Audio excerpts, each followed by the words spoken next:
Bienvenidas a todas y todos a esta conversa antropurbana del mes de mayo. Como siempre, estamos aquí nuevamente un sábado abordando diferentes temas que son de interés para muchas de todas las personas que se conectan con nosotros. El día de hoy tenemos una invitada especial. Ella se llama Julia Au. Ella realizó un pregrado en turismo y tiene maestría en traducción y en publicidad por la Universidad de Bucarest en Rumania y trabaja como periodista independiente interesada en temas de migración, desigualdad, discriminación y feminismo. Ella va a estar acompañada por el profesor Andrés Salcedo Fidalgo, que es antropólogo de la Universidad de los Andes, Colombia, con maestría en ciencias sociales y doctorado en antropología por la Universidad de California, Irvine, Estados Unidos. El profesor Andrés es profesor e investigador en la Universidad Nacional de Colombia con sede en Bogotá, investigador del Grupo de Estudios Sociales de la Vida Urbana GESBU y es miembro de la red Antropurbana.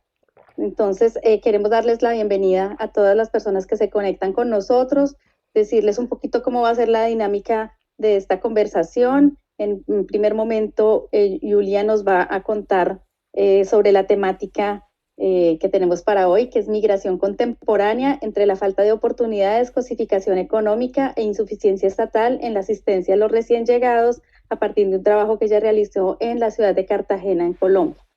Y posteriormente el profesor Andrés pues va a conversar con ella a partir de una serie de preguntas que ellos van a tener ahí esos intercambios.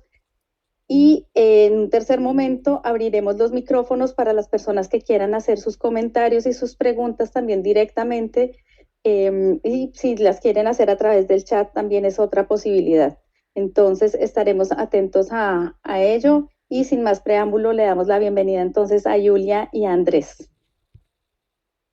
Gracias, Claudia. Gracias, mucho gusto. Julia, entonces, si te parece, como planteaba Claudia, podemos organizar la conversación a modo de que yo te pregunte cosas y tú vayas respondiendo. Y me pareció que un buen inicio es precisamente cómo te llegaste a estar interesada por estos temas de la migración de estos jóvenes hombres, especialmente en diferentes escenarios. Estuviste en Cartagena, pero después conociste a otros migrantes en Bucarest. Entonces queríamos conocer tu experiencia como periodista y también hacer como unos vínculos y unas relaciones entre la antropología y el periodismo, ¿no? De cómo hacemos estos reportajes, por qué es importante hacerlos y bueno, pues la pertinencia de divulgar esto a través de los medios, ¿no? Entonces, pues mi primera pregunta es, ¿no? Por qué te interesó esto de la migración de los jóvenes hombres y por qué la migración contemporánea, digamos, qué ves de nuevo en la migración como características que tenga la migración contemporánea que vale la pena como comentar? Sí, sí. Pues la verdad es que sería un poco impostor diciéndote que los conocí o metí o empecé a escribir la historia, empecé a ser interesada de su historia porque tenía un interés en migración. No sé ni siquiera que estaba consciente del término de migración, nada más. Eran, o sea, eran unas personas muy diferentes, aparentemente muy diferentes de todo lo que yo he conocido. Cuando yo estaba en Colombia en 2018, igual no sabía mucho de tema de la región, de qué pasaba, pero sí salía mucho de Venezuela, la situación de Venezuela, la situación de Venezuela. O sea, esto era todo lo que sabía y podría percibir el tono de voz de la situación de Venezuela. Entonces, cuando conocí completamente por casualidad a este grupo de jóvenes migrantes, obviamente no les decía migrantes porque no tenía, no lo percibía así, no tenía la terminología. Aparte que eran, me parecían a mí muy interesantes, con unas vidas muy diferentes de todo lo que he visto. También venían de Venezuela, de lo que yo no sabía nada, aparte de, como dije, la situación de Venezuela. Entonces, también en mi futuro trabajo sobre la migración, creo que esto lo hemos hablado, me interesa también la migración femenina y me gustaría escribir sobre migrantes mujeres, pero por lo menos en las situaciones en las que me encontré hasta ahora son mucho más difícil de ver, son menos visibilizadas. Por lo menos en mi país, por lo menos en las situaciones que he trabajado. Entonces los hombres son mucho en la calle, muy accesibles, más fácil acercarte, um, más fácil entablar amistad o conversaciones así. Entonces, nada más por accesibilidad y sí, tal vez un confort mío, tal vez no he indagado más para analizar un poco la migración femenina también. Entonces, sí, no sé si respondí a todas tus preguntas. Sí, sí, sí. Y entonces el primer escenario en el que estuviste es Cartagena, Mm, ¿no? mm, Y en Cartagena, pues estos hombres, cuéntanos un poco a qué llegaban, mm, cómo se desempeñaban, en qué se ocupaban, ¿no es mm. verdad? Sí, o sea, había, no sé exactamente cómo es la situación ahora, pero allá en 2018 creo que sabes que había un influjo muy grande de venezolanos, Cartagena siendo también probablemente es la ciudad más turística de Colombia, pero también bastante cerca de la frontera. Entonces ya el camino creo que no venían todos de Caracas, pero cada uno de donde venía, ya después de un recorrido bastante difícil, porque no era fácil, lo hice yo también el recorrido. uh, por camiones, autobuses, cambiar, negociar precios, carros con un presupuesto bastante limitado y conseguir llevar para todos era también la primera experiencia de salir del país. Entonces Cartagena siendo turístico, cerca de la frontera, también se conocían entre ellos, entonces unos venían, otros iban. um, También, o sea, había un grupo. Um, Ellos hacían baile en la calle, hacían como shows para los turistas. um, y sí, tenían como 2 shows por día. El resto se entrenaban bastante tiempo pasaban entrenándose, así les decían. Y esta era la vida entonces. Algunos ya vivían de esto desde hace años. um, la ganancia no era para nada suficiente, pero tampoco en aquel momento veían otra manera de salir. Ahora ya sus vidas son diferentes, llegaré a este punto también. Otros eran nuevos, de todas las edades, desde 18 a 31 creo que tenían. Sí, esta su vida. Y que sé que me preguntaste del barrio donde estaban y hablé con uno de ellos, se llama Bruselas, el barrio de Cartagena, si le suena a alguien. Barrio Bruselas, Cartagena. Bruselas, no era turístico, o sea, como a media hora de taxi del centro turístico que llega la mayor parte de la gente a conocer. Sí. Y ellos te contaban, digamos, respecto a de qué estaban huyendo, por qué habían migrado, de por qué estaban huyendo. La situación de de- Venezuela, o sea, era esto, la situación que tú sabes cómo está en Venezuela, que la situación es que no hay trabajo, no hay comida, no se encuentra. Creo que todos más o menos saben cómo era la situación entonces, no, pues sin alimentos, no había café, no habían productos básicos. Ahora tengo entendido que las cosas van mejor, pero en aquel entonces falta de oportunidades, falta de libertad, de cualquier cosa, miedo también, y era también como una mentalidad de grupo, o sea, toda la gente quería, sobre todo jóvenes, querían ir también, tal vez Colombia no era su sueño, su primer elección, pero era lo más cerca. ¿No? y siendo tan jóvenes, ellos ya eran solteros o, bueno, pues de 18 años, supongo que sí, no estaban casados, pero tú conociste muchos que ya tenían familia, ¿no es verdad? Y tenían hijos. Sí. Entonces, le sorprende a uno pues que están migrando solos sin la familia, pero no sé si encontraste que estaban migrando también con sus grupos familiares, con sus esposas y sus hijos. No sé. Sí, uno de ellos sí estaba con la hija, estaba separado de la mamá y la hija tenía 8 años, él tenía como 28 en aquel entonces, pero otros no, porque no era fácil, aparte era un contexto bastante varonil, de bastante trabajo, vivían muchos en un departamento muy pequeño y aparte sales a la aventura, no sabes qué te vas a encontrar. Tal vez sueñas, tal vez me estabilizo, hago mi vida y después voy a llamar a mis hijos, a mi esposa, a mi mamá. Um, pero cuando sales a la aventura, sobre todo a esta edad tan joven, no es siempre fácil. Yo no sé si tomaría a mi familia en su situación tampoco. ni sabes dónde llegas, ¿no? Solo escuchas, Claro. solo tienes amigos que te han dicho cómo es allá, pero no sabes nada. Mm. Y bueno, y tú después entonces te acercaste, ¿cómo fue la manera como los conociste y cómo te acercaste a ellos? Mm, Dices que sentías una gran fascinación mm, mm, por sus trayectorias migratorias, por lo que estaban viviendo.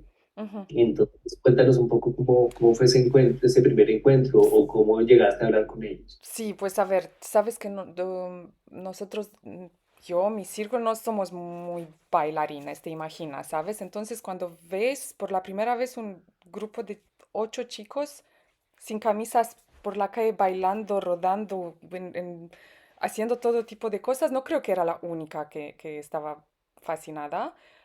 Entonces sí, me acerqué, Venezuela, Venezuela, me suena, y lo que escuché la primera vez era una discusión, una conversación entre ellos que iban a viajar a Venezuela dentro de 2 días. Y entonces me cayó el 20, digo, es probablemente la única oportunidad que tendría viajar a Venezuela, por lo menos en estos tiempos, y les pedí pues que me llevara con ellos, con sus familias. Y así un poquito, sí, un poquito extremista mi actitud. Ahora no creo que lo volvería a hacer. Am, Ellos tampoco querían llevarme, no me conocían, no sabían nada de mí. Me dijeron, no nos podemos asumir la responsabilidad, que es bastante peligroso, es que la policía no, o sea, no tomamos esta responsabilidad, pero uno sí quiso, hablo con mi mamá, vienes, estás en mi casa para que conozcas Venezuela. Así fue, sí. Así que fuiste con ellos a Venezuela. Por 2 semanas, algo así. Y después volvimos a Cartagena porque ellos nada más participaban en una competición de lo que hacen ellos, de baile de calle, de breakdance. Y Sí, vivían en Caracas o en sí, sí. Sí, en en algunas varios ciudades. lugares. Yo estuve en Caracas, o sea, un poco en las afueras, en los cerros, pero había otros de Valencia, no me acuerdo las ciudades, no todos de Caracas. Ujú. ¿Y cuál era, digamos, una de las preguntas que quería hacerte era, siendo tu mujer, cómo sentiste esa estadía con ellos y esa convivencia con ellos? Mm, mm. ¿Qué fue lo que aprendiste y cómo fue el trato de ellos hacia ti y cómo influyó el hecho de tú ser mujer en esta convivencia, ¿no? Mira que es muy Y tal vez interesante. también la cercanía de edad Mm, influye mucho. sí, mira, es muy interesante que cuando digo la historia o también cuando la publiqué en el periódico, la primera cuestión fue, pero ¿no tuviste miedo? O sea, ¿no tuviste miedo? ¿No conoces la gente? Son puros hombres, no sabes dónde, no sabes a nada. Y te digo la verdad, nunca sentí nada peligroso o nada, ¿sabes? Por el instinto también. Y no sentía nada de peligro de su parte. Entonces, por esta cosa siempre digo, oye, si es un grupo en la calle, si son hombres, si son migrantes, tal vez no tienen dinero, pero no, todos son peligrosos, ¿sabes? No, tal vez tuve suerte, pero el instinto era que no hay peligro de integridad física, ¿sabes? Y luego esto de mujer, no sé si influyó tanto la diferencia de género, cuánto influyó la nacionalidad o cómo me percibían ellos a mí, ¿sabes? También siendo la primera vez que salían del país, no habían interactuado, creo que con mucha gente que no sea latinoamericano, de la región incluso. Entonces había un poquito, no sé cómo decirle, no me viene la palabra, ¿sabes? Cuando una persona diferente, no sabes cómo acercarte, hay también esta mentalidad colonial, creo que influía un poco, que ponía un poco de barreras entre nosotros. Entonces, no importa cuánto me esforzaba yo a hablar como ellos, um, agarrarle el lenguaje, incluso imitarles de alguna forma, o las mujeres que estaban por ahí, siempre había diferencia y siempre sabía que no vamos a ser, o sea, amigos, amigos. Siempre va a existir esta barrera entre nosotros. Y me frustraba bastante, me acuerdo que me frustraba bastante entonces, que no podría disipar esta distancia impuesta por ideas, nacionalidades. Bueno, creo que sabes Y de lo digamos, que hablo. en términos de códigos de hombría y códigos machistas digamos, distribución de roles en la convivencia? ¿Cómo era eso? ¿Esperaban que tú les cocinaras o ellos mismos se hacían sus No, cosas? En fin. no, yo como vine como invitada, pasaba por un periodo y dije, bueno, no me siento mal, no quiero estar sola en el hostal, puedo venir a vivir con ustedes. No era como invitada, ellos cocinaban, ellos limpiaban, no hacía, pero era también temporario, sabía que me iba a ir. Yo también representaba una fascinación para ellos de todas formas, entonces no le daba, a veces contribuía con dinero para las compras, pero no, aparte cocinaban mucho mejor de lo que yo podría cocinar en la vida, no. No me metía, no. Sí, o sea, entonces no habían estos roles, pero creo que también porque no era yo latinoamericana. Hubo también una chica que vivió al mismo tiempo, o sea, era un departamento en que gente venía, se iba, otros venían, no era un grupo fijo. Y sé que hubo una chica más joven que yo, que sí tomaba más roles de esto de casas. Era menos una invitada. Ella era más como de su grupo, parte de ellos. Yo tenía como una distancia. Igual. Ajá. Y te quería preguntar, era, bueno, dices que estaban entrenándose diariamente en lo de los bailes y qué tipo de bailes y de música estaban ellos performando, ¿no? Um, Creo que todos, o sea, todos bailaban breakdance, aparte de uno que bailaba popping. No sé si conoces, es un poquito más complejo, intentas hacer como formas geométricas de tu cuerpo. Su estilo era un poco diferente. La verdad es ser, él era un poco diferente del grupo. Con él creo que tuve la amistad más cercana, incluso ahora estamos en contacto. Pero si no, breakdance, lo que ves por la calle. Era su vocación, o sea, ellos hacían esto desde niños, enfrente de la casa, en el barrio. Creo que hay también una tradición, tal vez en Colombia con esto. Red Bull organiza eventos seguido.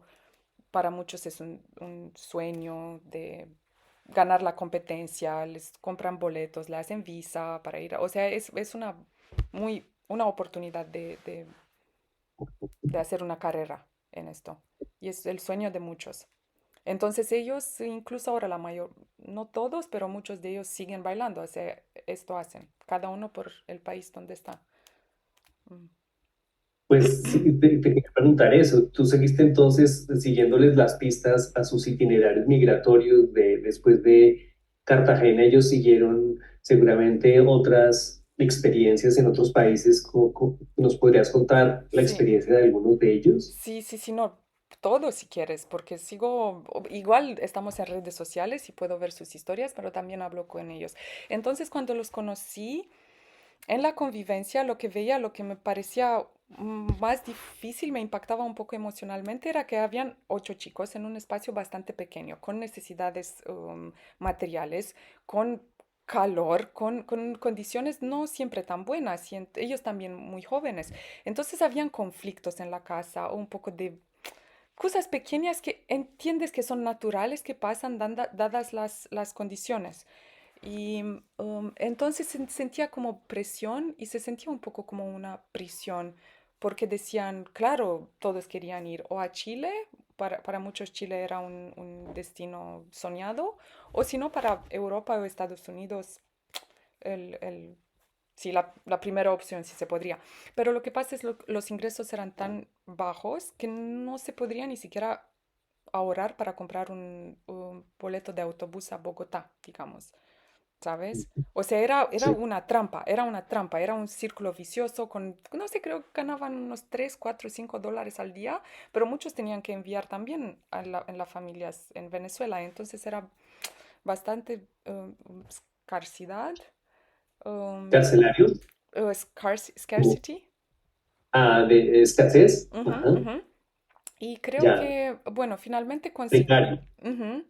finalmente consiguieron fondos para boletos de autobús, porque esto era primero salir de la trampa, salir del infierno. Incluso decían, esto es un infierno, toda la tensión, que no hay manera de crecer, ves que no puedes evolucionar en ninguna parte y todo es como una rueda de hámster.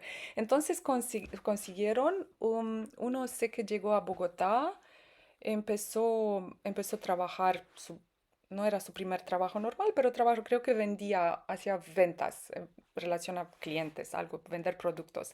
Y desde entonces me hablaba él de, mira, quiero hacer marketing digital, estoy haciendo unos cursos, me gustaría hacer esto, creo, en mi cabeza digo, ¿a quién hace dinero de marketing digital? Pero no le dije, claro, claro, te apoyo, es una muy buena idea, pero mi cabeza, incluso hasta la fecha, no sé cómo se puede hacer dinero de esto. Pero no, ahora la última vez que hablamos me dijo está en Brasil, tiene una novia, no sé si están casados y su trabajo ahora es freelancer de marketing digital. Dije, vaya, no, no me hubiera esperado para nada, pero muchos años de cursos, intentando, vendiendo, branding, en lo que él se metía, esto que no tenía ninguna base formal de universidad, de educación en esto. No sé cómo lo hizo, no sé cómo lo hizo, pero me alegré mucho de escuchar esto. El resto, dos llegaron a Chile y estuvieron allá unos años haciendo la misma cosa, bailando, haciendo shows por la calle. Um, Uno de ellos está ahora en España, igual lo veo bastante bien, haciendo lo mismo, shows en la calle en Málaga, pero con una forma legal, o sea, tiene como su pequeña empresa, pagando impuestos, bailando en la calle, en las redes se ve muy bien. Y el otro está en Berlín, dando clases de baile la última vez en una escuela de niños, aprendiendo alemán para algún día tomar la ciudadanía. Ellos pudieron quedarse allá, creo que con asilo, pidiendo asilo, el que está en Alemania y el que está en España. Y sí, o sea, los veo bastante bien, todos. Ah, no, hay dos en España. Uno de Chile llegó a España recientemente y ya. Ya no puedo hablar mucho de esto, pero pasemos a la siguiente. Porque digamos, tienen una gran movilidad, ¿no? Mm, Después de que estaban en Cartagena, entonces lograron a través de su iniciativa, a través de seguir bailando, mm, pues moverse a otros lugares y parece que en ese itinerario han visto como sus sí. condiciones de vida mejor, ¿sí? O Sí, o una sea, mejoría. uno de ellos que te decía de estas competencias de Red Bull que organizan en Venezuela, uno de ellos sí ganó una competencia, entonces le pagaron todo para llegar a Suiza. Y de allá se hizo la vida, no sé, viajó en Asia, no sé cómo, pero se hizo su vida para llegar a tener una forma legal finalmente en España y estar allá. Pero sí, me acuerdo que él sí ganó. Um, Será bastante difícil ganar la competencia. Había mucha gente que soñaba con esto. Entonces, cada cual por su camino, digamos. Ajá. Mm, Qué bien. Y entonces, como que aprendiste de todas estas experiencias. Nosotros en Colombia, pues desde hace varios años hemos estado viviendo la migración venezolana y vemos cómo estos chicos se emplean, ¿no es verdad? Llevando, pues, digamos, siendo domiciliarios en sus motos, en sus mm, bicicletas con eléctricas, también en cuestiones de, de marketing digital y también en las webcam, mm, tanto mujeres como hombres. Pero me sorprende que en este caso este grupo de muchachos pues no se quedó, digamos, solamente aquí, sino que van y, digamos, de una manera escalonada, van tejiendo, digamos, su destino en otro lado de una manera en el que acumulan un poco de educación, capital educativo, capital social en términos de redes y se mm. van moviendo, ¿no? Entonces, por eso, digamos, la pertinencia para nosotros de escucharte en frente a esta experiencia con los migrantes venezolanos. No sé Au- au- si digamos, es diferente al caso de los desplazados internos, ¿no? En mm, los cuales, pues, permanecen mucho más tiempo tratando de sortear la situación y de encontrar, digamos, una salida en ese nuevo nicho en el que llegan. También sucede mucho de migraciones intraurbanas, migraciones a diferentes escalas, pero en el caso de estos jóvenes veo que hay una gran movilidad. No sé tú, frente a otras migraciones, ¿qué aprendiste de esta migración Mm, venezolana que mm. quisieras compartir? Sí. Para ya después entrar al otro caso que quería centrarme y es el del joven nigeriano en el Reino Unido. Ujú. Mira, ahora que dices, sí, me gustaría mencionar una cosa importante. O sea, podría hablar mucho de cada caso individual, pero lo que me impactó en uno precisamente, llegué a conocerlo, o sea, nuestra conversación en Cartagena, cuando estaba bastante básica, yo de verdad me preguntaba si no, o sea, no podría seguirme, me preguntaba si tenía un problema de comunicación o algo, porque nunca sentía que la conversación fluía de alguna forma. Dije, bueno, así es él, no me meto. Pero después al llegar en Berlín, sabes que cuando piden asilo allá, los meten automáticamente a hacer curso de alemán, no tienes papeles si no tienes curso de alemán, y invierten mucho en su educación, o sea, le dan una mensualidad nada más por aprender alemán, la historia de Alemania, para educarse. Y después de unos años, él ya estaba allá en unos años, hicimos una videollamada y Alejandro era una persona totalmente diferente que me hablaba de calentamiento global, escribía poesía, hip hop, hablaba de cosas del universo. Su discurso era de una fluidez y de o sea, era otra persona. Y lo escuchaba, no podría creer que era el mismo chico de 21, creo que tenía, con el cual las conversaciones no fluían, que parecía no entender muy bien, él no se ubicaba muy bien, pero me di cuenta, lo importante es ofrecer a la persona la oportunidad de aprender y desarrollarse intelectualmente. O sea, lo pones a Alejandro en otro medio donde tiene la oportunidad y su mente florece. Y esto dice mucho pues de la mente humana en general, de lo que significan las oportunidades y de todo el potencial humano que se pierde por como sociedad, no ser capaz de ofrecer mejores condiciones a tantas y tantas millones de personas. Entonces sí, esto sí lo quería mencionar, porque Excelente. lo vi en la conversación, era otra cosa. Porque, digamos, pues eso que dices se relaciona con que la migración a veces se ve como una carga, Mm, como un mm, problema, solo un problema para un país, una nación. mm, Pero siempre he tenido también la experiencia de ver cómo los migrantes ante la menor oportunidad laboral, la menor oportunidad educativa, mm, la toman y como tú dices, pues se potencializan, ¿no?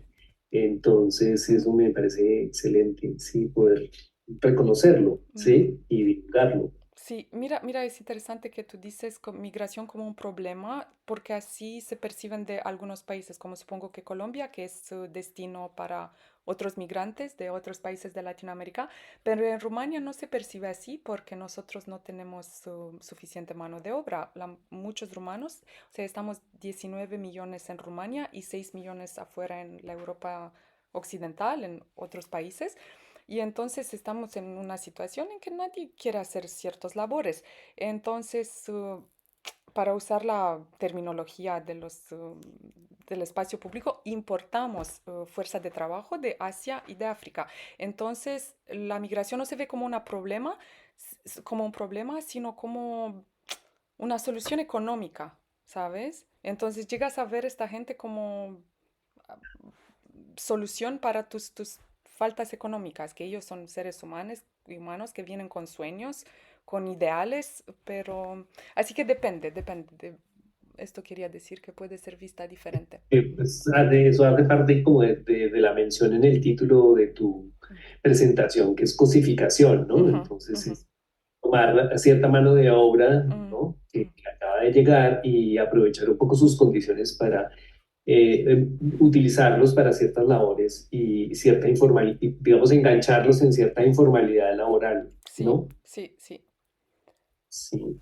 Pero entonces si tienes esta actitud, o sea, Rumania no invierte en sus cursos de idioma o en absolutamente nada que puede ser para el futuro, ¿sabes? Para su desarrollo. Es nada más, ok, trabajan mucho más que los rumanos, son muy motivados, 15 horas al día, pues ponles a trabajar, para esto están aquí, esto vinieron, a esto vinieron, ¿sabes?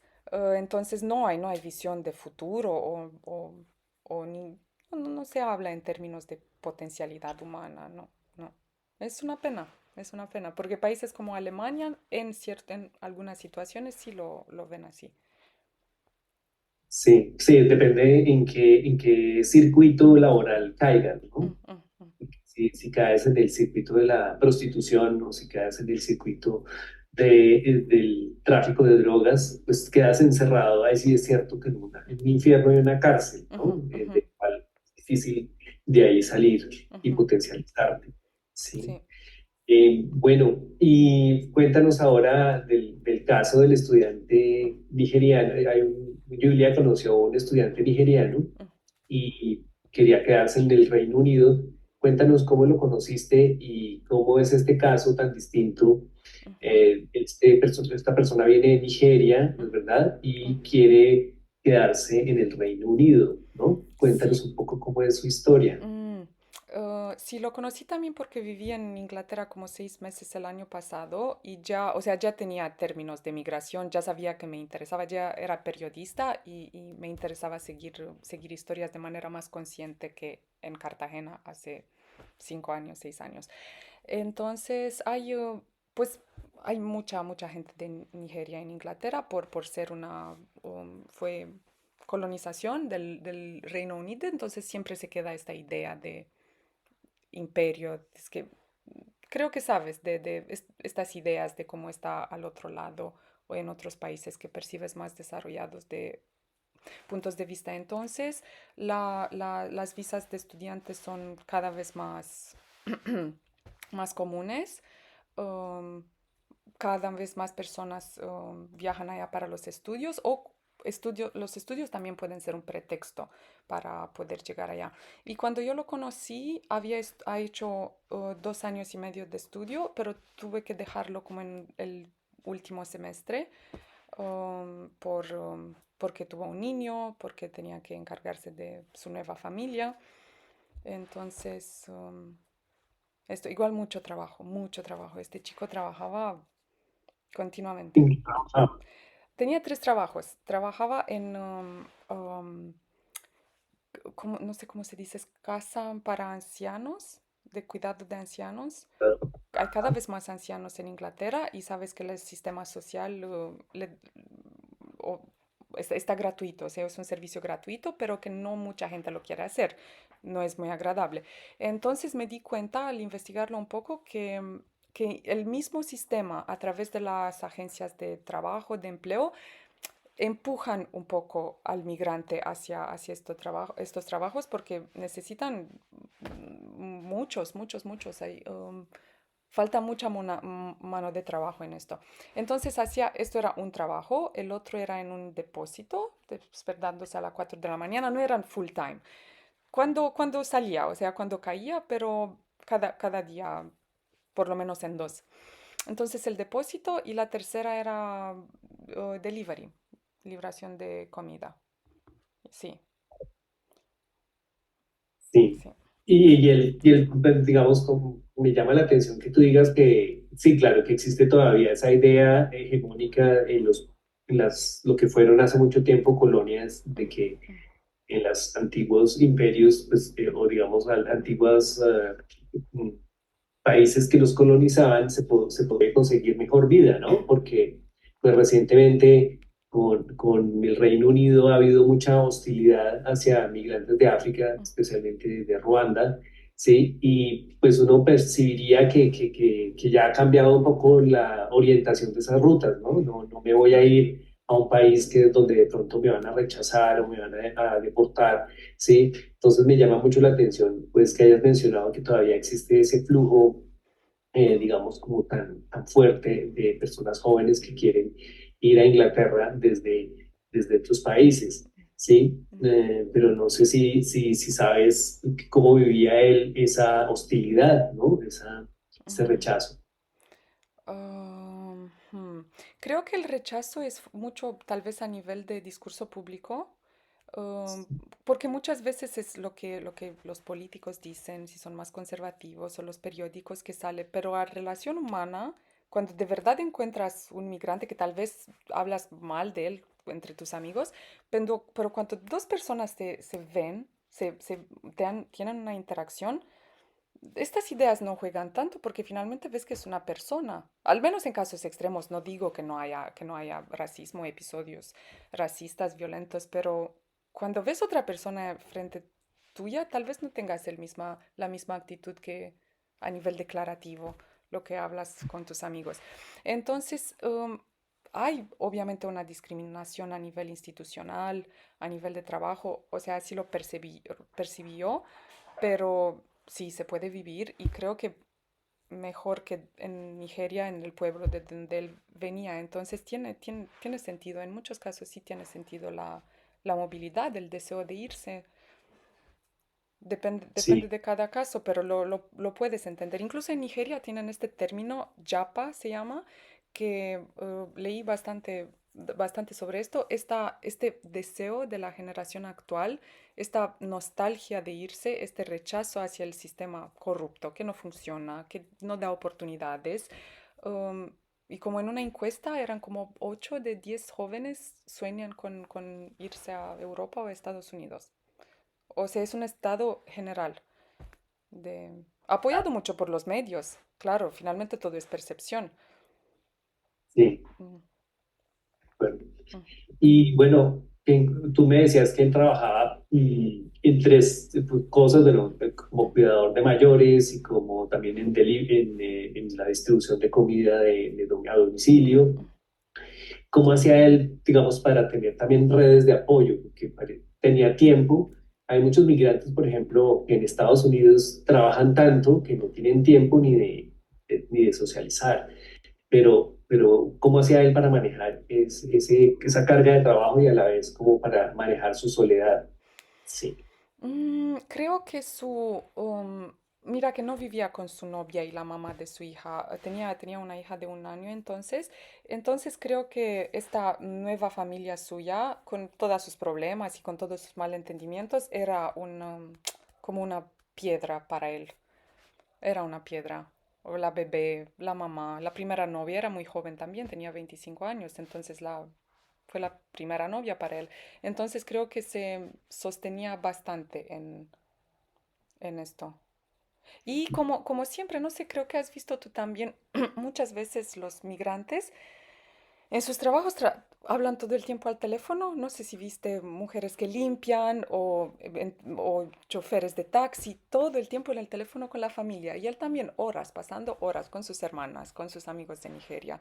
Esto es muy interesante de cómo mantienes las Sí, conexiones. Mm, tú mencionabas en el artículo que, digamos, como que era muy importante para él no defraudar a su familia, ¿no? Digamos, mm. la familia de él tenía expectativas sobre él, sobre cómo iba a mandar remesas y cómo iba a mandar ayuda a Sí. su familia. Pero entonces, ¿él qué hacía para defraudarlos, no? Porque al tener este hijo, creo que tiene el hijo con una novia inglesa, ¿no es verdad? Ujú, sí, sí. Entonces, no sé qué expectativas eso provocó en la familia de él y qué esperaban de él. Pues imagínate, ahora para migrar a Inglaterra como estudiante necesitas mucho dinero, o sea, mucho dinero. El año de estudio allá, el más barato, lo que él encontró era 3.000 libras al año. Esto nada más para pagar la escuela. Después la visa, el tiempo allá, el avión. O sea, no es para nada, es una inversión, es una inversión. Y mucha gente mandan pues un miembro de la familia porque toda la familia colabora. Su hermano creo que sus padres habían muerto, habían fallecido cuando él era niño, pero su hermano mayor tenía unas fermas, tenía terreno y lo que hizo fue vender mucha parte del terreno para invertir en su hermano que iba a estudiar, iba a tener una mejor vida, un sueldo y tal vez mandar a la casa o llamar a los demás que vinieran. Pero obvio no sabes cómo es la realidad de ella. ¿Te imaginas que solo mi hermano con pisar Inglaterra ya encontrará libras por las calles, por las ramas? Así es siempre la imaginación. Incluso creo que vi unos memes o algo en Instagram con los que viajan a Estados Unidos, mexicanos, por ejemplo, y tu familia se imagina que no, nada, 1.000 euros, $5.000, no, él está allá, o sea, ya lo tiene. obviamente que la realidad no era así, entonces él solo tenía dinero para mantenerse un mes, ni siquiera tuve que empezar a trabajar duro desde el primer día para lo básico, o sea, para pagar la universidad. Entonces su hermano era como, ¿cómo no tienes 5.000 libras a enviarme que necesito? Pues no, apenas consigo pagar mis facturas. Entonces, estas expectativas completamente desproporcionales con la realidad, su hermano no esperaba que él tendría un bebé, ni siquiera que se casara, ni siquiera que tuviera una relación, porque era la inversión de la familia. Entonces fue cuando lo avisó, mira, ahora tengo otra familia, ahora tengo otras responsabilidades también, tengo una bebé, tengo una novia, fue una decepción muy grande para su hermano, en que imagínate, Claro, claro.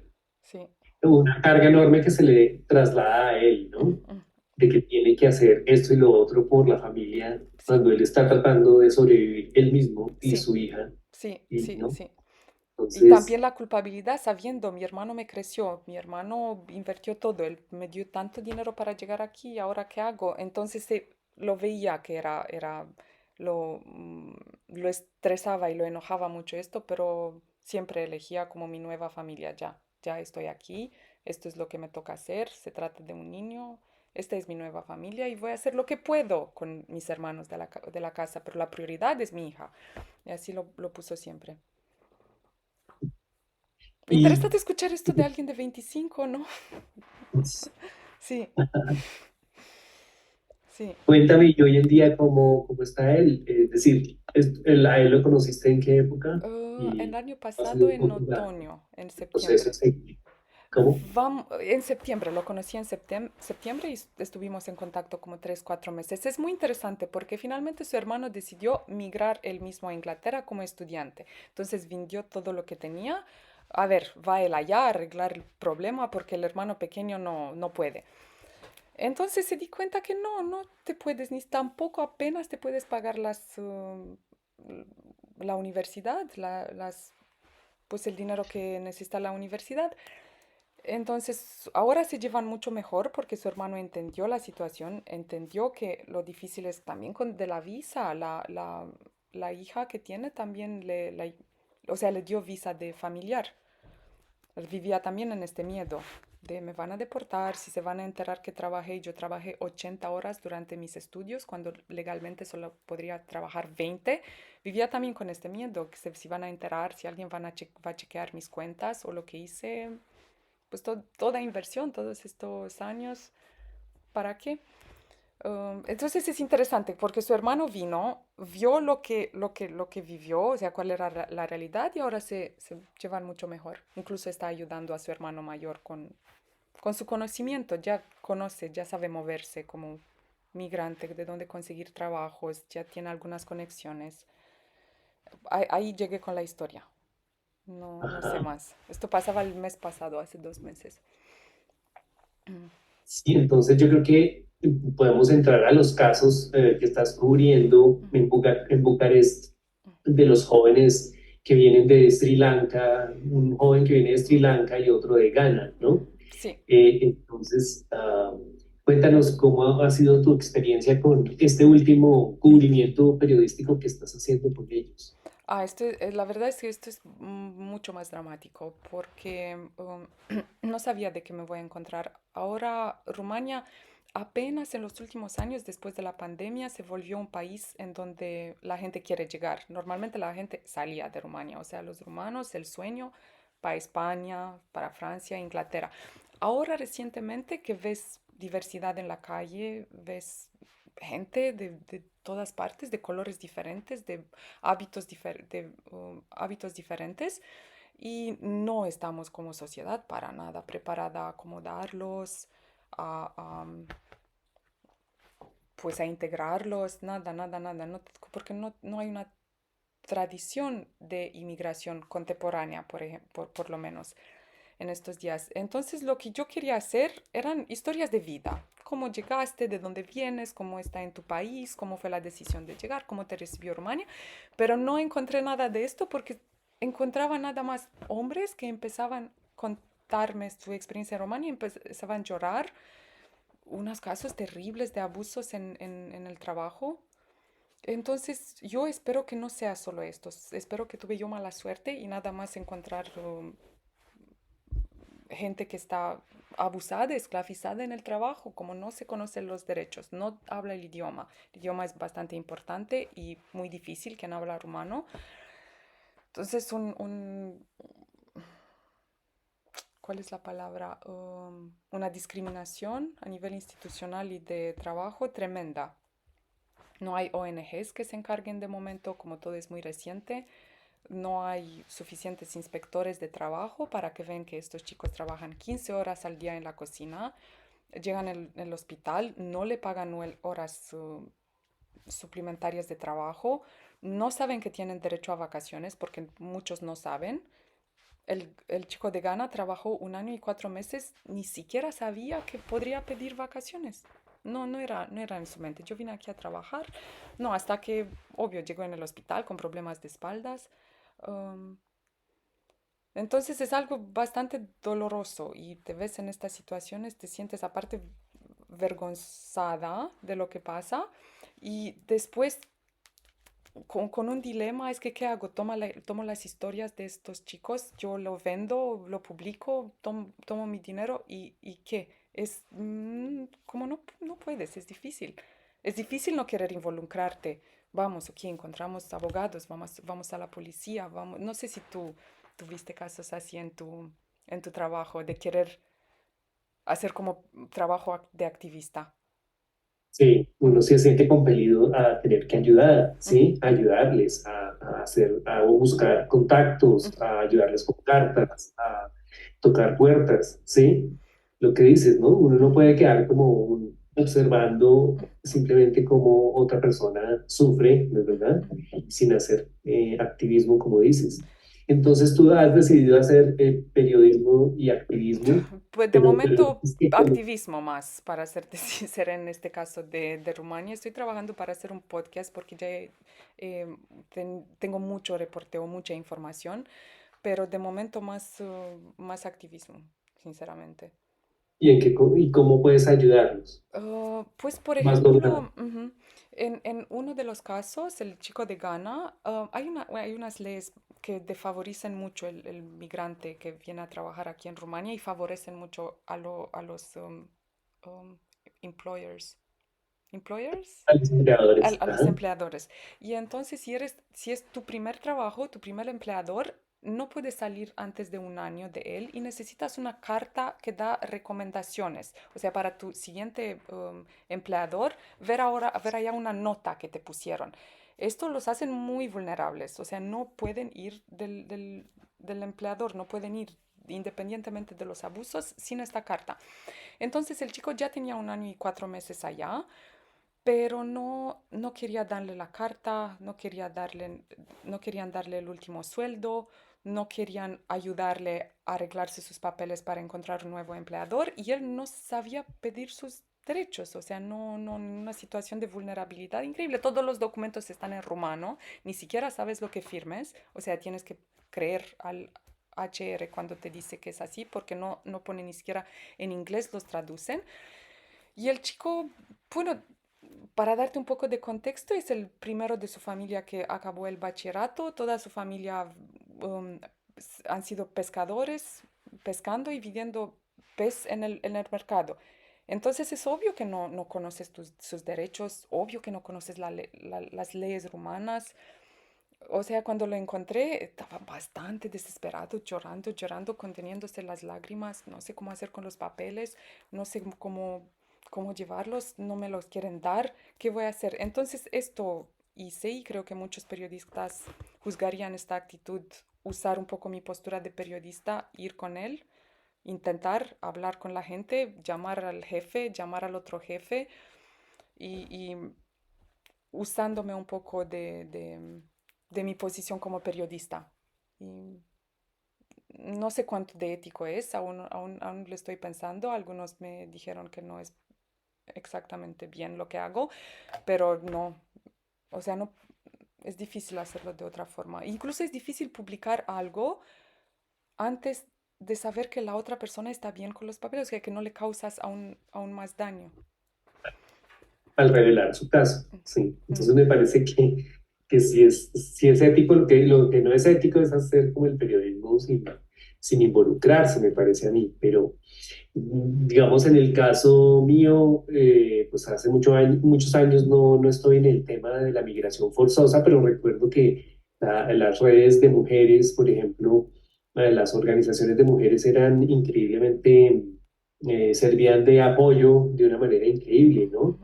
Y, por ejemplo, personas que venían de las mismas regiones también se asociaban para poder apoyarse unos a otros. mm. No sé si en este caso eh, tú has visto que ellos tienen la iniciativa de crear como estos grupos de apoyo, como asociaciones, como organizaciones para poder brindarse ayuda. Sí, no son Sí. cosas formales, obviamente no son cosas formales, pero sí, por ejemplo, con el chico de Sri Lanka, tuvo unas semanas en que no pudo trabajar mientras arreglaba sus papeles para no trabajar de manera ilegal. Hay bastante riesgo trabajar de manera ilegal. Entonces lo preguntaba, bueno, ¿dónde vives y qué comes? No, pues mis amigos, vivo en un hostal de srilanqueses y me prestan dinero hasta encontrar yo algo. Entonces sí. Sí hay, sí hay, sí hay. En otro caso hay ¿cómo se dice? Barbero, barbershop, Sí. de un chico africano, pero de lengua francesa. Y allá hay muchos africanos de lengua francesa. Es más como un club social, pero sirve mucho de sentir que tienes tu comunidad. Claro, Mm. claro. Allá sí no tengo acceso. Allá sí son puros hombres, no me dejaron ir. Me hubiera Ya. a mí gustado reportear, pero no es así.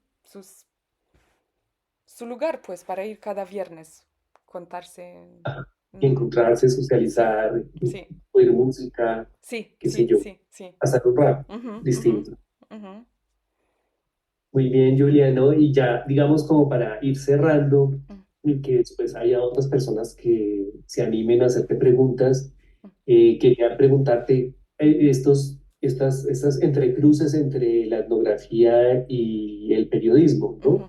O sea, ujú, estábamos hablando acá al inicio de ese cruce, ¿no? Nosotros los antropólogos, por lo general, conocemos a las personas y tratamos de acompañar a las personas y de estar con ellas y hacemos notas de campo y bueno, eh, seguramente una vez tengamos confianza hacemos entrevistas y también tomamos algunas fotos o hacemos croquis, qué sé yo, ¿no? Como vamos recopilando información y ujú, en un diálogo y si es una construcción a dos también, ¿no? Es ujú, entre la persona y el antropólogo. ujú, Entonces, quería preguntarte cómo haces tu oficio de periodismo en estos casos que nos has mostrado, ¿no? El de Venezuela, el de esta persona de nigeriana en el Reino Unido y estos dos jóvenes, el uno de Sri Lanka y Ghana en Bucarest. ¿Cómo, digamos, cómo recoges tú la información y cómo vas armando, ¿no? ujú, El material que vas construyendo para publicar y cómo pones también unos límites habíamos hablado como de los límites éticos, ¿no? De hasta dónde puedo yo ayudar y hasta dónde puedo yo afectarme y ser afectado, pero también afectarnos a otros, digamos, involuntariamente. ujú, ujú, Como dices tú, ¿no? Al revelar un caso, pues inmediatamente, si lo divulgas, pues están las autoridades a sabiendas de que hay este caso que tú estás reportando. En fin, hay tantas aristas, digamos, dentro del oficio que estás ejerciendo que me gustaría saber cómo haces, ¿no? Ya la artesanía ujú, de la escritura, tu involucramiento y ujú. cómo te ves, cómo manejas el ser afectada por todos estos casos. El ser afectada muy mal, lo manejo muy mal, ansiedad, mucho de momento, estos casos de los migrantes, pero también son muy cerca, también los siento como, incluso hasta una culpa o una responsabilidad siendo en mi país, pero son cosas diferentes un poco, las experiencias fueron diferentes, porque cuando me acerqué a los de Rumania, me fui directamente sabiendo quiero escribir sobre esto, entonces me presenté como periodista y así se manejó nuestra relación. Pero entonces cuando dicen esto es bastante difícil manejar las expectativas del otro, porque si, sobre todo si está en una situación vulnerable, va a esperar involuntariamente o va a esperar que hagas algo para él más de solo contar su historia. Entonces, aún no tengo buenos consejos para esto, no creo que tengo suficiente experiencia para aconsejar por este lado, pero es bastante difícil. Supongo que ser honesto, o sea, decirle honestamente qué puedes o lo que no puedes hacer para la persona. Decir cuál es tu trabajo, ok, si le puedes echar una mano. A lo mejor encontrarle un abogado pro bono, que esto lo pude hacer, pero no prometerle que le vas a arreglar la vida cuando tú solo lo que puedes es escribir su historia de vida y esperar que a lo mejor las autoridades van a hacer algo o que alguien va a hacer algo. Entonces, esto es de manejar expectativas. Las otras dos historias eran como no me presenté de la postura de periodista porque ni siquiera sabía que iba a hacer un artículo, era pura curiosidad humana. Entonces, pasé tal vez más tiempo, pasé meses, semanas hablando, lo que normalmente no te permites esto como periodista independiente, pasar yo 3 meses yendo con el chico cuando hacía el delivery para ver cómo funciona la aplicación, preguntar, hacerle preguntas. Me gustaría que el periodismo de hoy permita a más de nosotros invertir tanto tiempo, porque descubres algunas cosas que difícilmente lo vas a escuchar solo dos o tres entrevistas, de dos o tres entrevistas, ¿sabes? Oficiales. Pongo mi teléfono aquí, estas son las preguntas, cuéntame. Igual con los chicos venezolanos, o sea, como no estaba ya como periodista, sino como amiga o simplemente una turista un poco curiosa, um, llegué a escuchar e indagar en sus vidas privadas y personales de una forma que no podría haberlo hecho como periodista. Incluso creo que se hubieran asustado y no creo que me hubieran dado tanto acceso al reconocer que soy periodista. Mm. Interesante ese carácter íntimo y personal de tu trabajo, ¿no? Mm, Cuando mencionas historias de vida, los antropólogos hacemos como un pacto, mm, ¿no? Con la persona con quien vamos a explorar, mm, que nos va a relatar su vida desde el presente, mm, nos va a confiar, mm, aparte de su vida, porque uno no puede contar la vida entera, mm, sino lo mm, que bien puede confiarle a esa persona en ese momento. mm, Entonces, no sé cómo manejas tú lo de las historias de vida. Si nosotros nos encontramos varios momentos, en varios encuentros diferentes para hablar de un aspecto que pactamos entre ambos, ¿no? mm, Vamos a hablar hoy de tú como maestra, vamos a hablar hoy de tú como madre o vamos a hablar después tú como, no sé, mm, jugadora de fútbol, qué sé yo, mm, ¿no? mm, Entonces no sé cómo pues, cómo haces tú para armar estas historias de vida, porque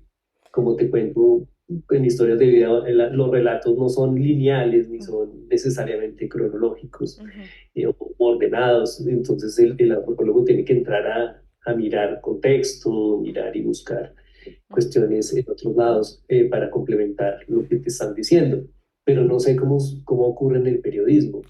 Um, Idealmente ocurriría como dices tú, con mucho contexto. O sea, hablas de la vida de alguien de otro país, de que probablemente tus leedores tal vez no conocen, no han viajado nunca. Es muy importante que des el contexto del país para que entiendas por qué el país es así, para evitar un poco los prejuicios. Sabes que hay prejuicios, pues estos son unos vagos, por esto le van así, porque no quieren trabajar. No, entonces, ideal desde mi punto de vista es dar un contexto histórico, social mínimo para para evitar los juicios y evitar las generalizaciones y los estereotipos.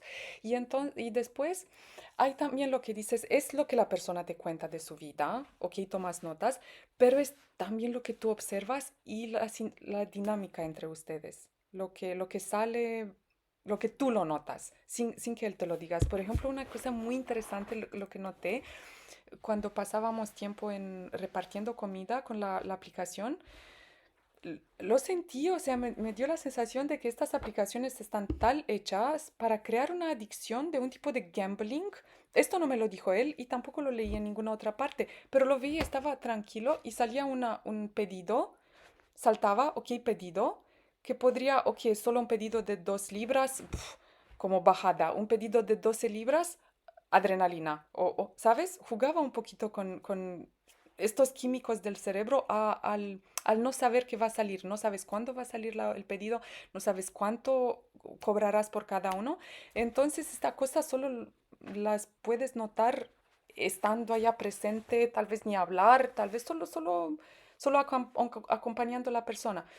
Y sí, sí, me di cuenta que creo que incluso las aplicaciones de Uber, de taxi y despedidas también tienen un enganche psicológico, un poco de gaming que tienen a estas personas allá, porque incluso él prefería mucho más hacer pedidos que hacer otros trabajos más formales. ¿Por qué? Porque era siempre la novedad. No sé cuánto voy a ganar esta noche si salgo a hacer pedidas. Si voy a trabajar con los ancianos, sé exactamente, este dinero, no puedo más. Tal vez ni siquiera sacaba más dinero del otro lado, pero la esperanza de que no se sabe, tal vez es una noche buena y tal vez puedo ganar más. Lo empujaba a preferir más el trabajo de delivery. Ajá, Sí, interesante. sí, sí, sí. Pero esto no lo notas, no te das cuenta solo por No, conversaciones. lo que tú dices, es decir, hay una ruptura grande entre las entrevistas formales, Mm, ¿no? mm, Tanto en el oficio del periodismo como en la antropología, mm, ¿no? Que uno trata de evitar, ¿no? mm, mm, Como mm, como un ambiente demasiado formal mm, donde las personas se van a sentir como congeladas, mm, mm, mm, mientras que si tú convives o si tú acompañas, pues mm, simplemente es como que, digamos, estás acompañando unos eventos, unas situaciones y las puedes, digamos, compartir y registrar, ¿no? Y solo así puedes darte cuenta de lo que sucede, digamos, en la cotidianidad. mm. Entonces, eso es muy diferente a lo que uno puede obtener en una entrevista, Ujú. Pero ¿sí? incluso el periodismo latinoamericano va mucho más comparado con el rumano, que es mucho más económico y mucho más rápido, y incluso con una entrevista ya tienes artículo, lo tenemos que publicar, pero ustedes tienen como la crónica y el periodismo narrativo muy bien desarrollado. Entonces hay periodistas como Leila Guerriero o Martín Caparós, y Leila Guerriero que se echa meses antes de escribir un retrato de alguien. Y de ella aprendí mucho de sus charlas de la importancia de estar allá, pero en la cultura periodística rumana no está, no lo tenemos aún, por lo menos. Ah, Mm, qué bien, qué bien. mm. Bueno, entonces, pues le doy la palabra a Claudia para que nos siga orientando frente a la dinámica de la charla, de la conversa. Y Entonces, Claudia, gracias. agradecerle muchísimo pues a Julia por contarnos todas estas experiencias tan interesantes y Andrés también por animar con sus preguntas y sus comentarios, también con su propia experiencia sobre sus trabajos, esta conversación. Vamos a abrir entonces el espacio para las personas que quieran hacer preguntas o comentarios. En este momento tenemos ya una pregunta, digamos, un comentario de Jorge Iván Sánchez. No sé si Jorge Iván quieres abrir el micrófono y hacer tu intervención de viva voz. Mientras esperamos, igual que Jorge Iván, si hay otras personas que quieran intervenir, pueden ir levantando la mano y vamos a ir dando la palabra a cada uno para que podamos eh, hacer ya el cierre de esta conversación. Entonces, no sé, Jorge Iván, si estás por aquí. Bueno, él está imposibilitado para abrir su micrófono, pero entonces voy a leer digamos, el mensaje que nos envió a través del chat. Dice, considero que la migración es un fenómeno natural y necesario en el mundo globalizado actual. Es importante reconocer los aportes positivos que los migrantes hacen a las sociedades y abordar los desafíos que enfrentan con políticas públicas integrales y humanitarias. La migración debe verse como una oportunidad para el desarrollo, tanto para las personas que migran como para las comunidades que las reciben. Es fundamental promover la inclusión social, el respeto a la diversidad y la protección de los derechos humanos de todos los migrantes. No sé si quieres hacer algún comentario, ustedes dos hacer algún comentario a esta apreciación, digamos, de Jorge Iván, a quien le agradecemos por enviarnos su comentario a través del chat. Tú, Julia, ya habías comentado un poco sobre este aspecto, ¿no? De la importancia pues, de tener, digamos, un acercamiento distinto, ¿cierto? Sin tantos estereotipos y, digamos, como desestigmatizando al migrante, pero no sé si quieres ampliar un poco más a Sí, partir del comentario. sí, esto quería mencionar que, bueno, sabemos que discriminación, que prejuicios, que estereotipos, pero también hay que entender la población, la población que recibe, que muchas veces da miedo, lo que no conoces da miedo, sobre todo en mi caso, en el caso de Rumania, tienen otro color de piel, otra religión, son diferentes y es normal que la gente no, no la gente, pero que haya personas que más conservadoras o más tal vez no han viajado, también tal vez simplemente tienen otra estructura mental y entender y saber cómo, cómo abordar esta cuestión sin culpa o sin necesariamente um, regaño o shaming. Entender que el miedo es normal, es humano. No sé si quieres decir algo, Andrés. Sí, digamos como que yo lo, digamos, siempre me ha llamado mucho la atención este miedo o por qué se ve como amenaza el que llega, ¿no? Siendo que en la historia de la humanidad la migración hace parte de los flujos humanos de la vida, ¿sí? Entonces, como que siempre me ha llamado la atención porque atravesar una frontera se vuelve como tan transgresor, ¿sí? Porque las personas que llegan siempre son vistas con cierto recelo, a pesar de que, como les digo, pues es algo que es mucho más frecuente de lo que de lo que es estar desde el sedentarismo, llamémoslo así. Entonces, es muy interesante el comentario porque pues como que llama a quitarse como esas ideas de la migración como, digamos, peligro o como obstáculo y más bien como potencial, ¿no? Que pues así fue como se potencializó, por ejemplo, Estados Unidos o Canadá. Canadá creo que tiene una política en la cual precisamente ve las oportunidades que brinda la migración para crecer, para enriquecer, digamos, no solamente la economía, sino pues las visiones de un país. Entonces, como que era hacia allá que iba mi comentario. ¿Mm? Lo que pasa es que, digamos, frente a eso, como dice Julia, es diferente, digamos, que exista una política, eso es un tema, y otra cosa es lo que piensa la población local.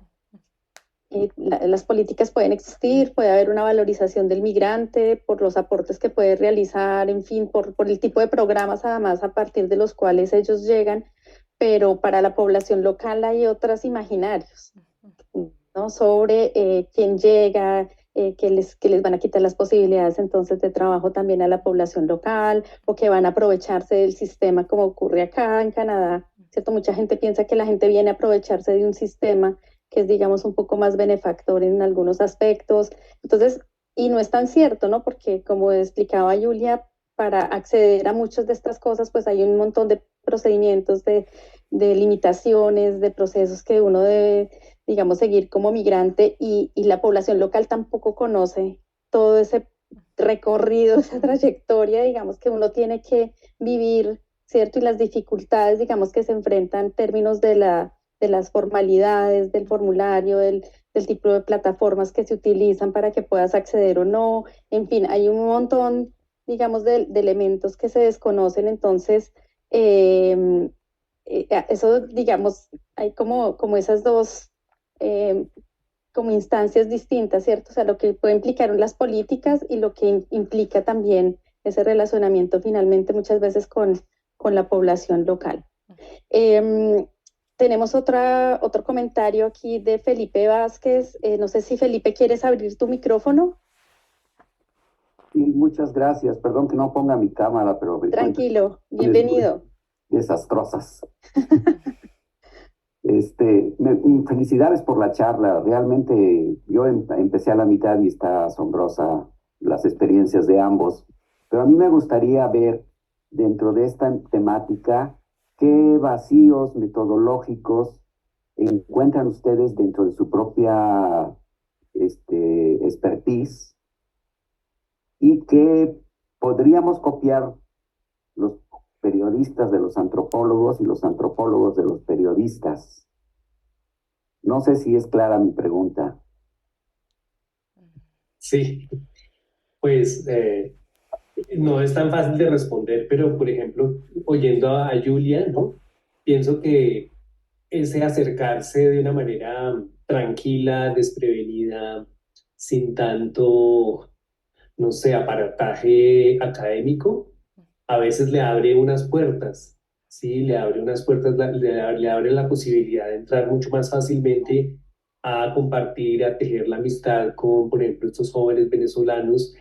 Y los antropólogos, por ejemplo, bueno, eso lo hacemos con mucho más tiempo, ¿sí? Entonces, con preparar el trabajo de campo y permanecer mucho tiempo con otros, y a medida que pasan los meses, pues uno va ganando confianza.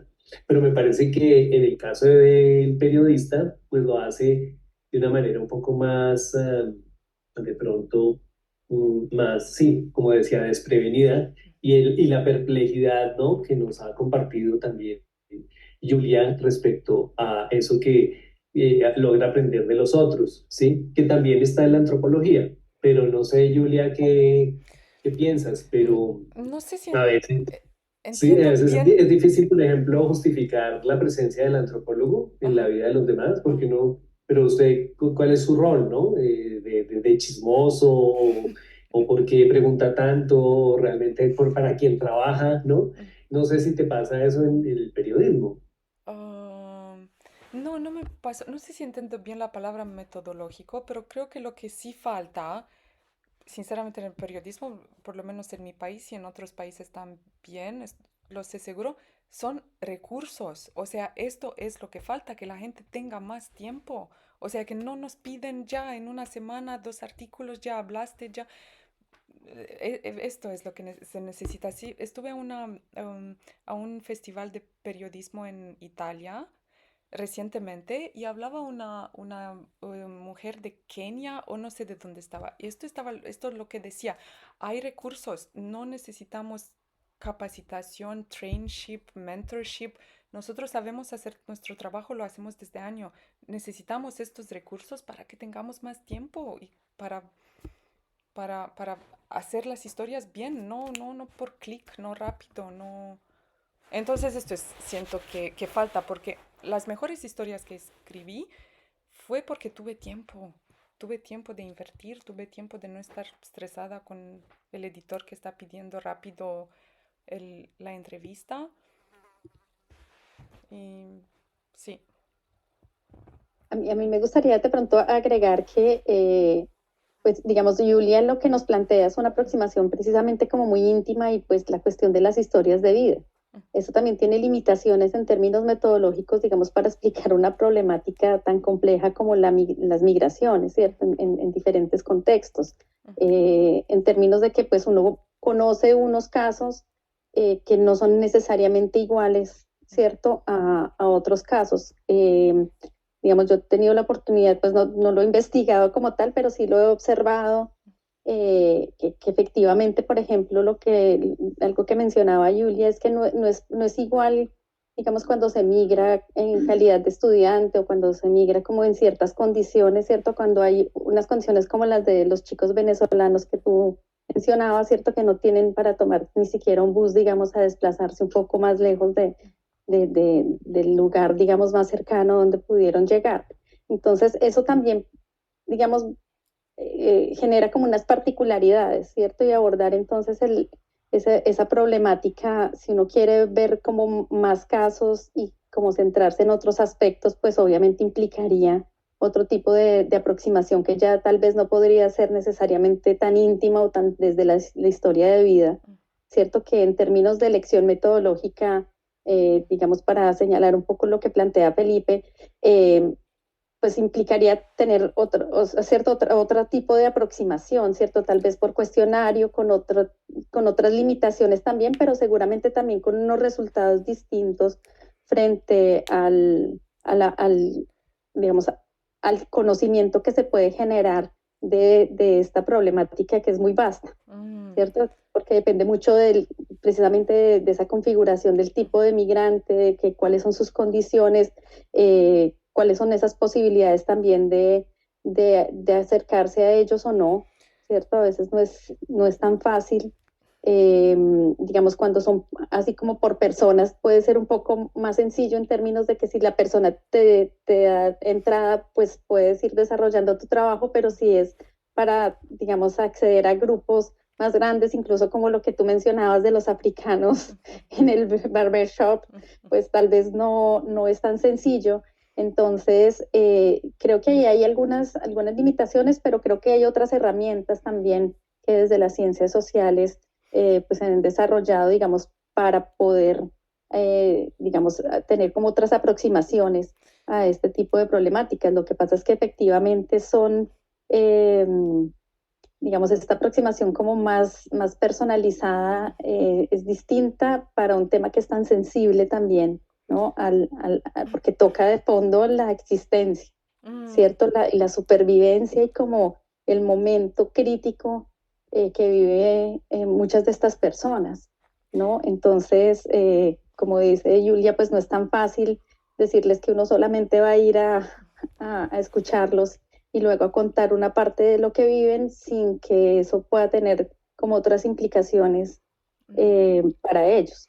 Entonces ahí, claro, el conflicto como ético y esa situación también de uno confrontado con esas realidades es bastante complejo y obviamente no se da solamente en el caso del trabajo con migrantes, pues me ha pasado, digamos, trabajando en los barrios marginales, ¿cierto? Donde pues encuentras una población también con muchas dificultades y que, digamos, te confrontas también un poco a esta misma situación de hasta dónde puedes hacer un poco más, que es distinto a solamente tu investigación académica o a tu investigación profesional, para poder, digamos, aportar a encontrar como unas soluciones, ¿no? Posibilidades para estas personas en su vida ya de manera como más concreta. Ahora que estás hablando, Sí, sí perdón, dale, perdona. Julia. Ahora se me ocurrió una cosa que es importante. Ok, hay historia de vida que te la cuenta uno, pero me sirvió mucho también verlos a ellos en diferentes contextos y al interactuar, por ejemplo, con las autoridades, con sus jefes, con sus compañeros. Únicamente observar la interacción. Con el chico de Sri Lanka sí estuve en la- ¿cómo se llama? La policía para hacer una denuncia y pude ver que como persona que no hablas rumano, no tienes un color de piel más oscuro, no vas a pasar the threshold. No te van a hacer caso, no tienes ninguna chance de poner una denuncia. O sea, quiero denunciar porque fui agresado por mi empleador. Entonces pude ver pues, la actitud de las autoridades, las bromas machistas que hicieron, la falta de respeto y de interés. Entonces también verlo, su historia, y que él de él no se hubiera dado cuenta, él no hubiera sabido contarme a mí esto porque no entiende la lengua, no entiende la cultura. Si él me hubiera simplemente yendo solo a la policía, después contándome lo que pasó, no hubiera sabido decirme de verdad lo que pasó como lo vi yo con mis ojos rumanos, siendo de aquí, entendiendo. Mm, Perdóname, Andrés, querías Sí, decir algo. quería como complemento, respondiendo un poco a la pregunta, estaba cuando ustedes hablaban, cayendo en cuenta que el enfoque biográfico de historias de vida, ¿no? Implica como seleccionar unas vidas, unos casos. Mm, Entonces tienen que ser muy pocos casos, porque tiene uno que profundizar en esa vida, mm, ¿sí? Y eso hace que sea poco representativo de, ¿no? De un estudio de no sé cuántas personas, de cientos de personas, que digamos, se daría como con una encuesta. Entonces, hay un desafío ahí, se pierde en cantidad, pero se gana en profundidad, ¿no? mm, Y eso implica mucho tiempo, y implica implica, digamos, involucrarse e implica, digamos, combinar lo grabado, lo que se graba, con lo que se puede registrar observando, como dice Julia, ¿no? Entonces, en términos metodológicos, están como esos desafíos y yo por lo menos encontré, que creo que también encontró Julia y no le hemos hablado, esa carga burocrática, ¿no? Que cae sobre los migrantes del papeleo, de lidiar con las oficinas, de llenar formularios, de poner de poner la queja o de poner el trámite, ¿sí? Y se vuelve una violencia muy grande, la violencia burocrática que recae sobre ellos, ¿sí? No, no Sí. me he dado cuenta. O lo que ocurre acá, digamos, mucha gente que llega pues con un nivel, por ejemplo, de francés o de inglés mínimo, o sea, prácticamente nulo, y que esperen que comunicarse por teléfono. Entonces, no tienen ni teléfono y pues si los llaman, el miedo porque pues no voy a entender, no puedo contestar, o sea, como este tipo de cosas que suceden porque todo es así, digamos, no hay una oficina incluso donde muchas veces uno pueda ir a preguntar, sino que o son plataformas o es llamadas o otras formas donde las personas no tienen, digamos, las capacidades para poder, digamos, acceder a esto y entonces, claro, luego pero ¿por qué no hizo esto? ¿Por qué no cumplió con tales tiempos? Y digamos que no es como negligencia muchas veces, sino la imposibilidad como real de poder acceder a esos mecanismos. Tenemos una pregunta por aquí de Rolando. Rolando, si quieres abrir tu micrófono, tu cámara. Sí, hola, buenos días. Mira, me parece muy interesante la conversación y el trabajo que ha hecho Julia en diferentes contextos donde existen migrantes. Justamente creo que faltaría o tal vez complementaría el trabajo esta construcción del contexto político, más bien de la política de inmigración que existe en cada uno de los contextos nacionales, que puede ser muy variado y puede influir en la manera en que los migrantes son acogidos o en la manera en que se integran a las actividades económicas, a la educación o acceden más bien a los servicios en los nuevos centros en los nuevos contextos a los que arriban. Y en este sentido quería preguntarle a Julia si en los contextos donde ella ha estudiado o ha abordado la migración,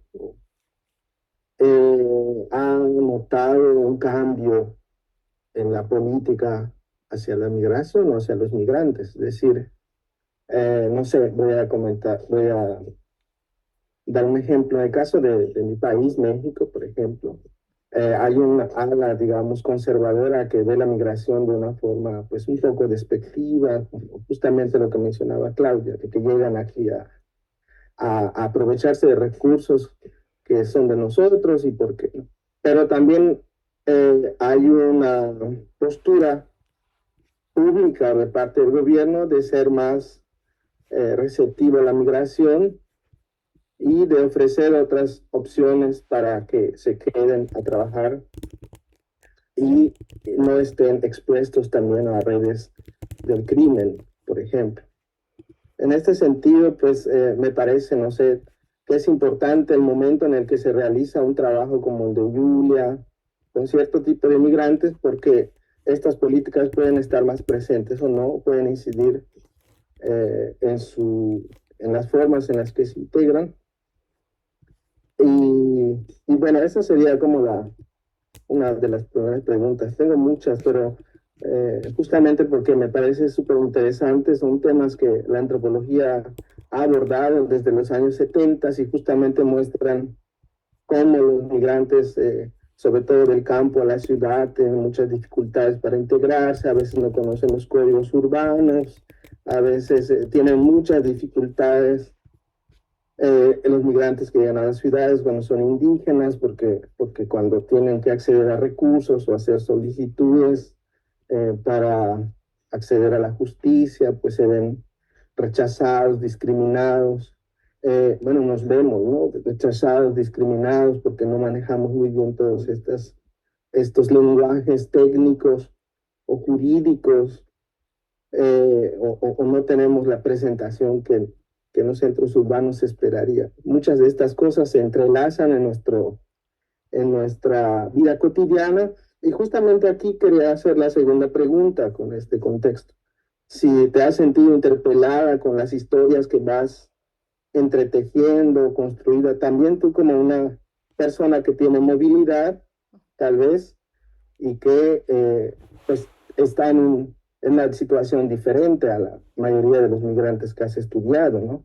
Entonces, no sé si con estas dos preguntas podemos ir comentándolas, y después, si hay tiempo, ¿Puedes, podré hacer las otras. puedes Gracias. explicarme un poco de qué significa, si has dicho si te sientes entretejidas con las historias?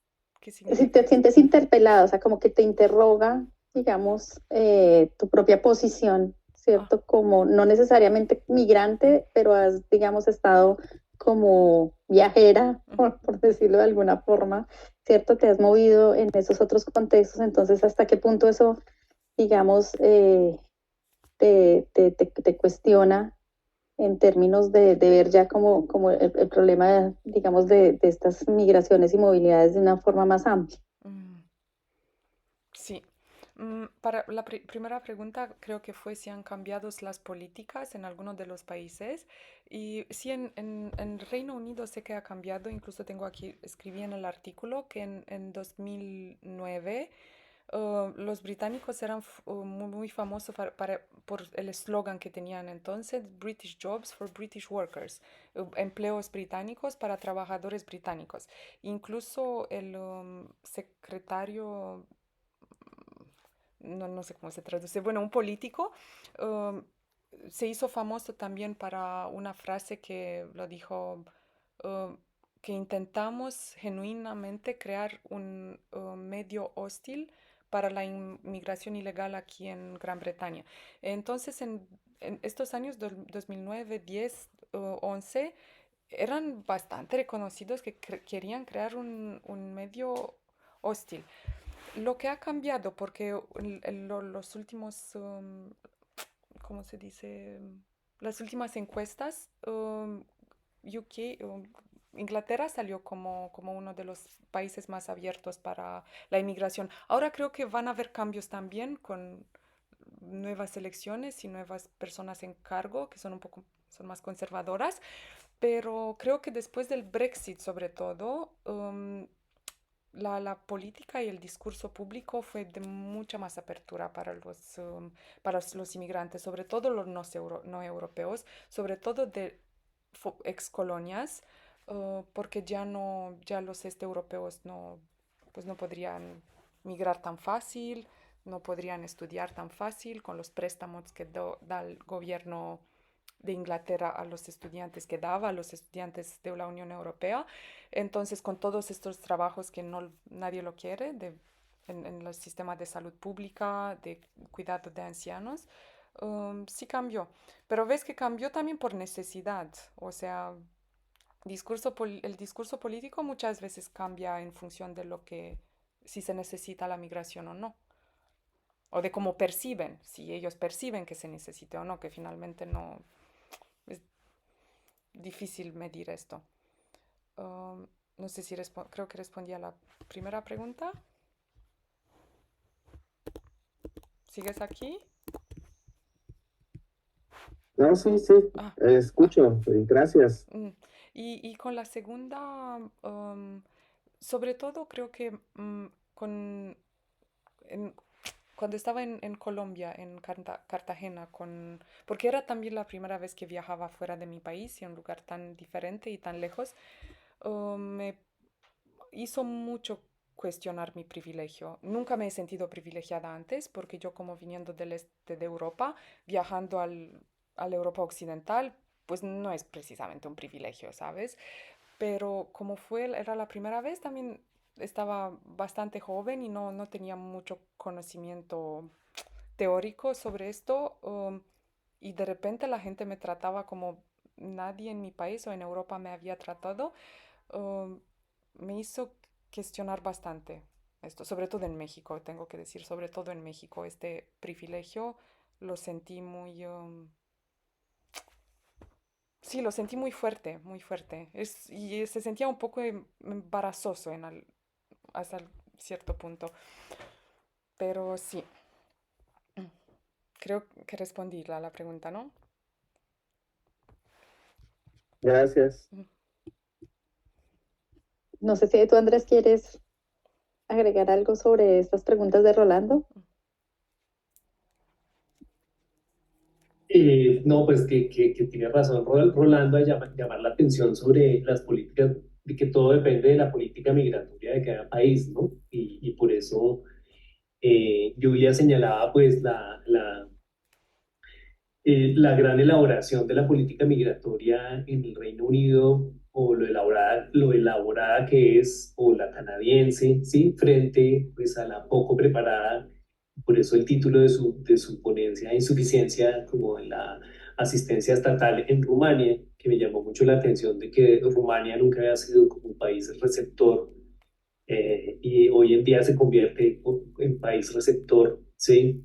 Entonces, sí, es cierto y pues de todas maneras, a pesar de lo elaborada que esté la política migratoria, la burocracia sigue estando allí, ¿no? Mm, ujú. Y las barreras de las que hablaba Rolando, que son claves, tenerlas en cuenta como la de cómo soy yo visto por mi presentación o por mi acento o por mis códigos, ¿no? Códigos lingüísticos, códigos corporales, ¿no es verdad? Frente a estas instancias donde uno tiene que estar necesariamente pasando para obtener una asistencia. Entonces, como que me parecieron claves los puntos que señalaba Rolando. Ya le agradezco muchísimo. Sí, no sé si pueda también. Claudia, tienes apagado el micro. Que si quieres decir, que te decías que tenías algún otro comentario, si quieres hacerlo, Sí, un montón. Pero no lo dudo. me parece súper interesante porque justamente allá se refleja un tipo de discriminación estructural, ¿no? O marginal, de cómo incluso los migrantes tienen que establecerse en ciertos espacios ya sea de la ciudad, de los contextos donde llegan, donde por lo general los servicios son menos eficientes, ¿no? Tanto en la recolección de basura como en el agua, como eh, o tener que convivir con 8 personas más en un mismo espacio o en condiciones de hacinamiento, ¿no? Aunque la discriminación no se vea como en lo cotidiano, en la interacción personal o en el discurso, está presente, digamos, a nivel estructural, ¿no? En las mismas condiciones en las que, en las que se encuentran, ¿no? Y yo me imagino que es peor en el caso de las familias que emigran sin nada, ¿no? Más que una bolsa de 3 mudas para lo que vaya a venir o lo que tengan que afrontar, ¿no? Esas dificultades de las que hablaba Julia hace un momento y que decía, bueno, yo no sé por qué llevan a la familia, es que puede ser tan fuerte la presión en el contexto en el que se vive que es lo único que te queda, ¿no? Es como un dado al azar a ver qué nos depara el destino y no quedarnos aquí a veces en unas condiciones en las que sabemos que no va a haber como salida, ¿no? Pero sí, yo creo que ahí estaría como la condición de la discriminación también, a la que se obliga a vivir a la mayoría de los migrantes. No sé Mm, si estás de acuerdo, Julia. Sí, tengo dos comentarios hablando de discriminación y espacio. Um, en, en Rumania, el primer ejemplo, mucha suerte que tú como asiático encuentres una renta, que tú vayas, hables con el dueño y que te rente un departamento. No lo vas a hacer, no te lo van a dar, no van a querer interactuar contigo y por esto en la mayoría de los casos son las compañías que le ponen alojamiento. Claro, son 6 chicos que duermen en un cuartito pequeño, pero ellos al intentar rentar solos, con las barreras lingüísticas, con el color de piel diferente, con la cultura diferente, con la conservadora que es la sociedad romana, no tienen chance. Y la segunda era despacio en Cartagena. Me acordé, era una cosa que me impactó bastante. Habían el grupo de venezolanos que bailaban, pero había también un grupo de colombianos que bailaban, o sea, todos intentando presentar los shows enfrente a los mismos turistas de Cartagena, que igual muchos, pero limitados. Los espacios donde los encuentras eran limitados y los venezolanos no podrían bailar en las zonas que sabían que se generaban más ingresos. Esto pertenecía al grupo local. Um, Discriminación, pero no había, o sea, ni siquiera valía pelear por esto. Ellos sabían, incluso tenían bastante miedo del grupo local, estaban de allá, eran los mayoritarios, eran colombianos. Entonces tenían que escoger los lugares que los otros dejaban o no querían muchos. Habían lugares claves en la ciudad donde encontrabas. Sí. Claro, como unas fronteras invisibles, un Mm. poco lo que señala Rolando, ¿no? Sobre muchas de esas experiencias que no está escrito o no parece estar presente, pero que finalmente, digamos, afectan, ¿no? Inciden en la vida de los migrantes. No sé, Andrés, ¿tú quieres comentar algo también? No, y sobre eso que comenta Julia, pues las rivalidades y las apropiaciones espaciales, ¿no? Donde pues tiene una supremacía de los locales frente a los lugares centrales. Me gusta, como ella lo dijo, se les deja lo que queda a los otros grupos que están tratando de también hacer su show, porque pues la prelación la tienen quien tiene más poder allí, ¿no? Entonces, así funciona mucho las apropiaciones espaciales a nivel de migrantes y a nivel del trabajo informal, ¿no? Entonces tú no puedes cruzar unas fronteras sin tener, digamos, algunas consecuencias en términos de castigo físico o de peleas ¿sí? Si llegas a cruzar esas fronteras de las que hablas, Claudia. Entonces, eso también se da en el caso del trabajo sexual, ¿no?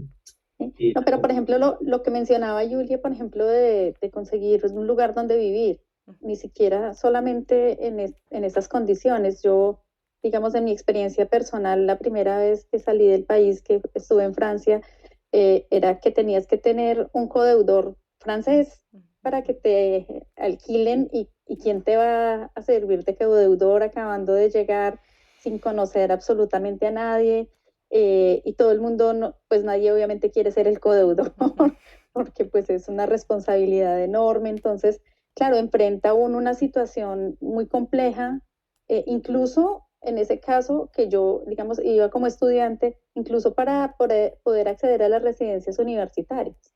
Entonces uno dice, entonces, ¿cuáles son como las opciones que te quedan, a pesar de que vienes, digamos, con un proceso diferente, que vienes, digamos, legalmente o que estás haciendo otras cosas?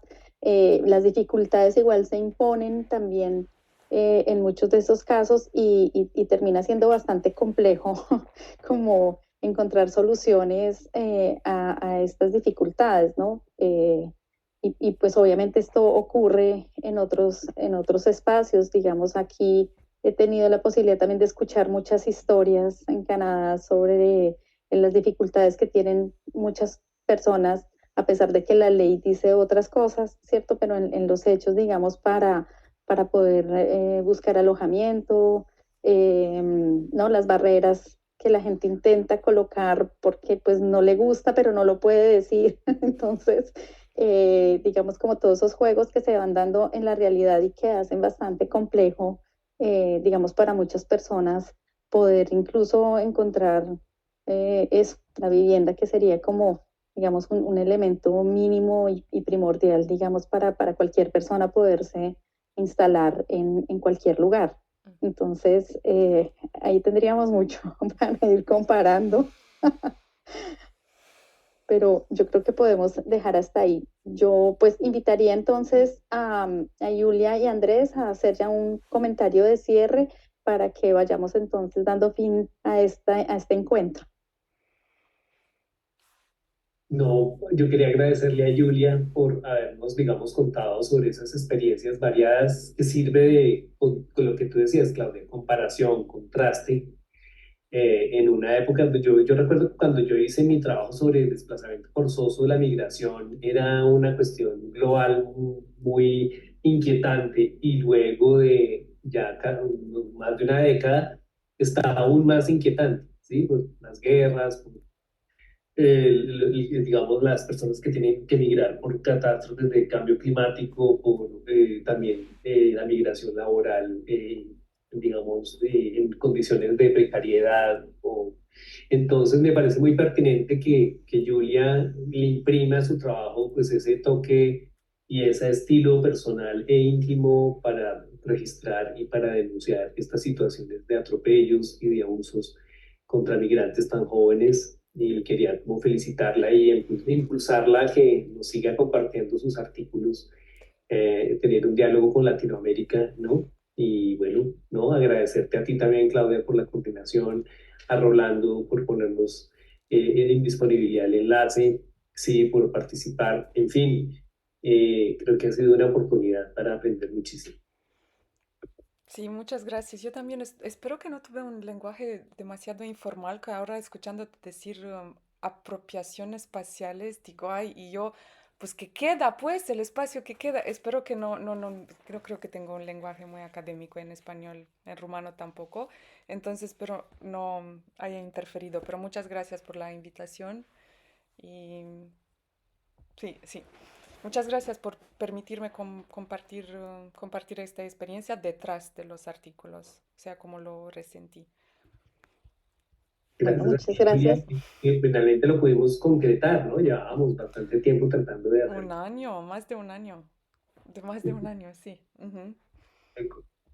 Agradecemos entonces muchísimo nuevamente a Julia por de verdad participar en esta conversa el día de hoy, contarnos estos temas, digamos, estos trabajos tan interesantes que ha realizado. A Andrés, agradecerle también por su participación como comentarista en este encuentro.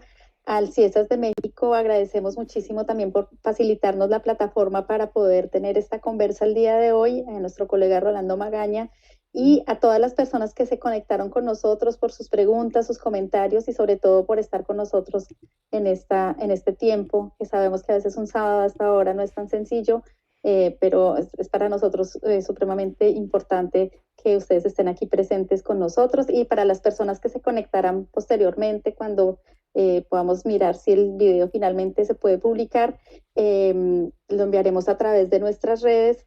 Dejaré en el chat precisamente la información sobre nuestras redes para las personas que quieran comunicarse con nosotros y dejamos entonces hasta aquí esta conversa. Un abrazo enorme donde quiera que se encuentren cada uno de ustedes y un feliz día para todos. Gracias. Chao. Adiós. Gracias, Adiós. buen día.